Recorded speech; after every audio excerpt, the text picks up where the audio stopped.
Good morning everyone and welcome to Stretford Paddock. I am Alex and I'm outside Old Trafford to bring you the latest Manchester United news. It's a bit cold, it's a bit grey, which kind of sums up the mood of a bit everyone this morning after that result last night against Liverpool. I'll be looking at the fallout from that, what that means for Manchester United in terms of where we can finish, what the scenarios are with our 2 remaining games left.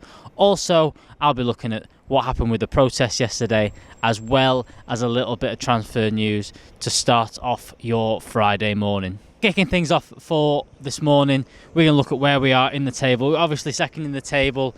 The title is gone. We are still 10 points behind Manchester City, who now have a game in hand on us. We still remain 4 points ahead of Leicester and 6 points ahead of Chelsea. With those two playing each other next week, United only need 3 points to guarantee that second place spot. And if results go our way, if there is a draw on Wednesday night when Leicester and Chelsea play each other, you only need a point from these last 2 games. But United desperately need to finish with some momentum going into next season, whether that is going into the Europa League final, but just we want to end on a high. We all remember the Jose Mourinho season where we finished second. We finished a long way behind Manchester City, but the end of that season, the mood it was, we were losing games in the Premier League, we were finishing on a downer, and we also ended up losing our cup final, meaning that season it went from being, we finished second, let's kick on, and we've got a trophy, to we finished second, miles behind Manchester City, and didn't have a trophy. So Manchester United need to have a strong finish to this season. Just look, Fulham and Wolves to finish the season, one at home next week. Fans will be back in the stadium. We need a positive result for those. Liverpool last night winning that game, that gives them the chance to finish in the top 4. I think if results don't need to go their way now, if they win their remaining 3 games, I think that pretty much guarantees them Champions League football for next season, which is obviously disappointing. But to be honest, more bothered about Manchester United. Ole Gunnar Solskjaer was speaking after the game. He spoke a little bit about Harry Maguire.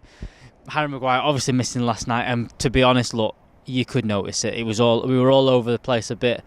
No one really had a particularly good game, but I think not having that leader in there really showed. And Ole Gunnar Solskjaer said Harry's been really important for us, so of course we're going to miss him. But he's out, so we have to deal with that. It's about regrouping and building our own confidence again, as we have 2 games and a final. He also talked about the attitude. He said the attitude was right and the focus was fine. We were ready for it. We didn't build on the good times. We should have gone for it more at the start and off the game. Sometimes we let them off the hook and let them play out. He also went on and mentioned about the fans coming into the stadium for the Fulham game next week. Hopefully we let the fans in on Tuesday. It's a good atmosphere. We've waited a long time to let them in, so we're looking forward to enjoying the game together. So a lot of build-up ahead of the last game, a lot of disappointment from Ole Gunnar Solskjaer, a lot of missed opportunities, like he mentioned there. We didn't build on the good times, we kind of let them back into it. We started the game very well, let them back in with a bit of scruffy defending, and then we never really kicked on from there. After that, he mentions you can't really give a Liverpool side a two-goal lead and expect to just easily get back into the game. United did kind of put more of a foothold in the game. We did start playing some better football, but ultimately just wasn't enough for Manchester United last night, and a very, very disappointing result. Last night, of course, as well, was the protests against the Glazers again outside Old Trafford, which is the reason that this game got postponed and we ended up playing these 3 games in 8 days. Do you know what? People will say, what was the point in it last night? It didn't really have the same effect. It didn't have this. There was decoy buses. There was all these different things that went on. So obviously the pictures of the decoy bus that got stopped, tyres got let down, turned out, like I said, to be a decoy. Liverpool players comfortably got here, as well as the Manchester United players who arrived very, very early on. I think Ole Gunnar Solskjaer said they might have arrived at midday yesterday and have been in for around 8 hours. So all that went on yesterday, whether that affected Manchester United, I don't know ahead of the game. Also been a report from Great Manchester Police. This came out just as the process was taking place and as kickoff was kind of starting. He mentioned that 2 arrests had been made relating to public order offences. They've been working closely with Manchester United and partners to ensure that those in attendance outside the stadium are kept safe whilst exercising their right to a peaceful protest. The safety of all those concerns remains GMP's main priority. We encourage everyone to remember we are still living in the COVID restrictions and to remain safe. And the main thing is to keep everybody safe outside of the stadium. As you can see here, this was live from this morning. There are still stewards knocking around. There are still the barriers up from last night. We've been reporting from the protest. It was a peaceful protest last night. There was one or two things that happened. There was one or two incidents. There was obviously the incident with the bus, but nothing bad. The GMP said 2 arrests made, but it was a peaceful protest last night. And like I said, a lot of people be saying, what was that for? What has that achieved last night? It didn't get the game postponed. It's not done the same thing. Well, look, it's still on some of the back pages of the newspapers. It's still being talked about. The build-up of the game was still focused around this. You saw Jeffrey speaking to Ian Sterling, who we have on the channel, who got to explain his point around why these protests are taking place and what the Manchester United fans need. That wouldn't have happened if that initial protest hadn't have taken place, and it wouldn't have happened if that protest last night wasn't taking place. All those things are good things. It's in the front of people's mind. It's not just in the front of Manchester United fans' minds. It's in everyone's minds, and that's the goal at this moment in time. It's to keep it going. It's to keep this momentum going. It's to keep talking about it.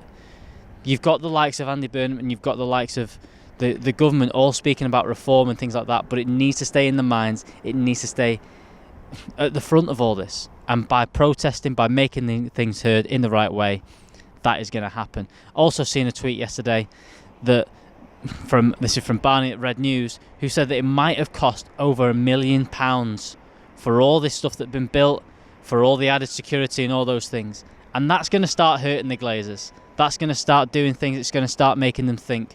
It's also going to start making the local council say, look, you guys need to sort this out. You guys need to communicate with them to stop them doing this kind of stuff. Because the heavy police presence last night was madness. How many police needed to be here for a peaceful protest? And look, said the police are going to start asking questions, local council are going to start asking questions, but also the Glazers are going to ask the questions, is this worth this dwindling bit of money that's going to do it every time? I know what everyone's going to say.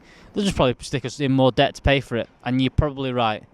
But let's make things awkward. Let's not make things easy. I think there's going to be more and more protests. Roy Keane said it last night for Sky Sports. I don't think this is going to be the last one. I think there's going to be more. And look, there's fans back in the stadium on Tuesday night. I don't know whether there's anything planned, but it wouldn't be surprising if there was more of a protest planned, and if whether this goes more into next season.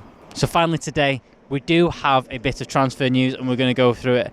And to start with, we need the warning to come up. We need the shit source warning that I'm going to start with this morning, because this is from The Sun.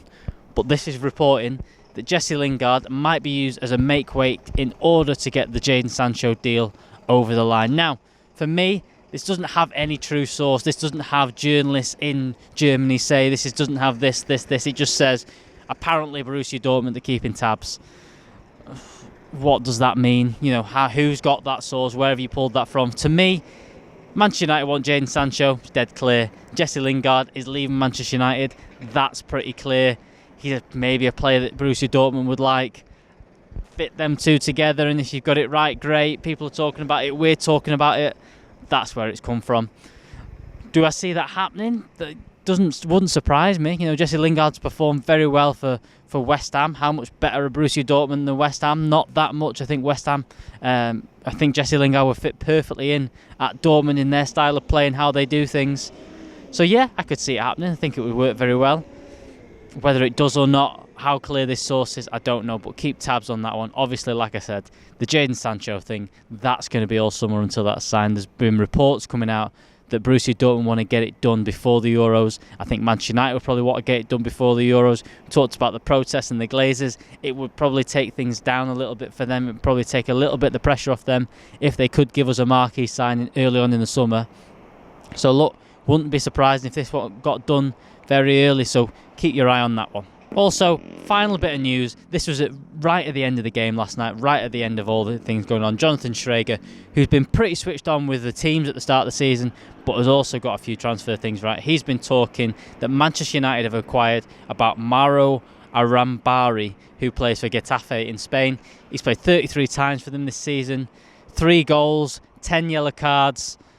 Look, he's another midfielder we've been linked to. I think, look, there's certain positions we're going to get linked to loads of players. This one does kind of fit. There'd be another one on that list.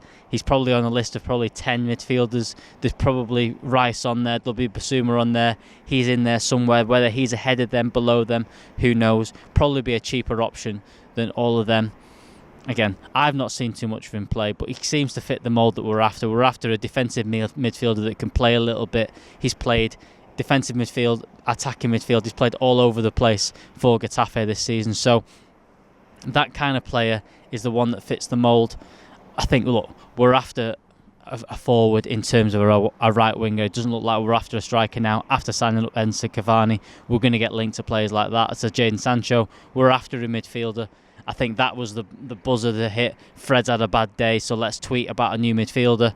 That's going to happen all the time. I think we're after a centre-half. You've seen how poor we are without Harry Maguire. I think you can definitely upgrade on Lindelof and Bailly. We're going to get linked to that. They're going to be the kind of things that happen in all summer.